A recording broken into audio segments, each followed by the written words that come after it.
Assalamualaikum warahmatullahi wabarakatuh. Perkenalkan, nama saya Resi Sapitri dari kelas 4O NIM 2020-143600 semester 4, mata kuliah kepramukaan, dosen pengampu Dr. Andes Haji Hendra Wijaya SAG MPDI. Baiklah, di sini saya akan menjelaskan atau memaparkan materi dengan tema pertemuan keempat, faktor pendidikan kepramukaan, dengan subtema 1. Dasar dan tujuan pendidikan, 2. Pendidikan anak atau peserta didik, 3. Lingkungan pendidikan, dan keempat, pendidikan karakter dan sistem amal. Dan kemudian dasar dan tujuan pendidikan. Dasar dan tujuan pendidikan, kepanduan dasar pendidikan kepanduan pramuka meliputi sebagai berikut. 1. Undang-Undang Nomor 12 Tahun 2010 tentang Gerakan Pramuka. 2. Keputusan Presiden Republik Indonesia Nomor 238 Tahun 1961 tentang Gerakan Pramuka. 3. Keputusan Presiden Republik Indonesia Nomor 118 Tahun 1961 tentang Gerakan Panji kepada Gerakan Pendidikan Kepanduan Raja Muda Karana. 4. Keputusan Presiden Republik Indonesia Nomor 24 Tahun 2009 tentang pengesahan anggaran dasar Gerakan Pramuka. Dan yang kelima, Keputusan Warti Nasional Gerakan Pramuka Nomor 203 tentang anggaran rumah tangga Gerakan Pramuka. Kemudian tujuan pendidikan pramuka. Tujuan pendidikan pramuka meliputi sebagai berikut. 1. Terdapat pada Undang-Undang Republik Indonesia Nomor 12 Tahun 2010 tentang Gerakan Pramuka menjelaskan bahwa tujuan Gerakan Pramuka adalah gerakan pramuka yang bertujuan untuk membentuk setiap pramuka. 1. Memiliki kepribadian yang beriman, bertakwa, berakhlak mulia, menjiwai patriot, taat hukum, disiplin, menjunjung tinggi nilai-nilai luhur bangsa, kecakapan hidup, sehat jasmani dan rohani, serta kepedulian terhadap lingkungan hidup.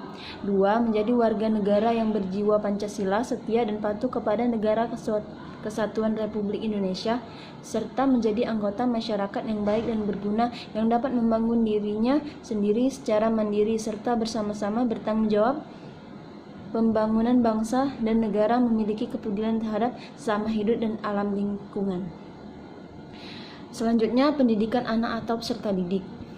Pendidikan anak atau peserta didik, pendidikan adalah usaha sadar menyiapkan peserta didik melalui kegiatan bimbingan, pengajaran atau latihan bagi peranannya di masa yang akan datang. Sedangkan pendidikan dalam arti luas adalah menjadikan peserta didik sebagai manusia yang mandiri, peduli, bertanggung jawab, dan berpegang teguh pada nilai dan norma masyarakat. Pendidikan dalam kepramukaan diartikan secara luas, yaitu suatu program pembinaan dan pengembangan sepanjang hayat dan berkesinambungan atas kecakapan yang peserta didik, baik sebagai pribadi maupun sebagai masyarakat.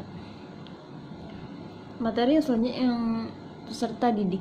Peserta didik adalah anggota masyarakat yang berusaha mengembangkan potensi diri melalui proses pembelajaran pada jalur pendidikan, baik pendidikan formal, informal maupun non-formal. Kaitannya dengan pramuka, maka yang disebut dengan peserta didik yang berusia 7-10 tahun disebut pramuka siaga. Peserta didik yang berusia 11-15 tahun disebut pramuka penggalang, peserta didik yang berusia 16-20 tahun disebut pramuka penegak, dan peserta didik yang berusia 21 tahun disebut pramuka pendegah. Kemudian lingkungan pendidikan. Lingkungan pendidikan adalah tempat berlangsungnya proses pendidikan mulai dari keluarga, sekolah, dan masyarakat. Sebab bagaimanapun bila berbicara tentang lembaga pendidikan sebagai wadah berlangsungnya pendidikan, maka tentunya akan menyangkut masalah lingkungan di mana pendidikan tersebut dilaksanakan.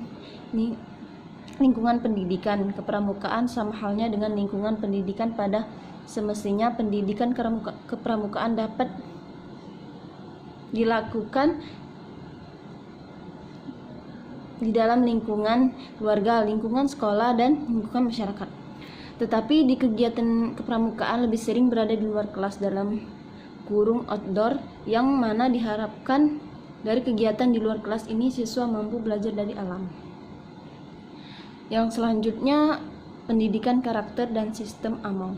Pendidikan karakter dan sistem AMONG. Pendidikan merupakan proses perubahan atau pengembangan diri anak didik dalam segala aspek kehidupan, sehingga terbentuklah suatu kepribadian yang utuh dalam kurun insan kamil dalam kutub kurung baik sebagai makhluk hidup sosial maupun makhluk individu, sehingga dapat beradaptasi dan hidup dalam masyarakat luas dengan baik, termasuk bertanggung jawab kepada diri sendiri, orang lain, dan Tuhannya.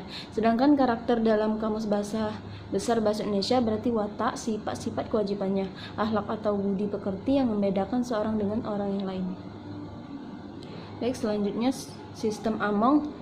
Sistem AMONG merupakan gagasan otentik putra Indonesia yang digali dari kearifan lokal. Sistem AMONG Ki Hajar Dewantara merupakan metode yang sesuai untuk pendidikan karena merupakan metode pengajaran dan pendidikan yang berdasarkan pada ASI, ASA, dan ASU dalam kurung care and dedication based on love.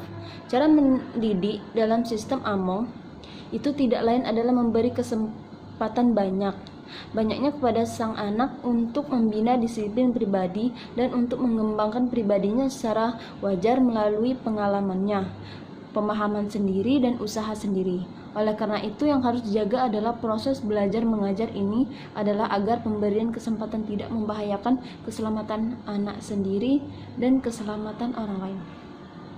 Mungkin dari video saya ada kata-kata saya minta maaf, pada Allah saya mohon ampun. Sekian dari saya. Wabillahi taufiq wal hidayah. Wassalamualaikum warahmatullahi wabarakatuh. Terima kasih.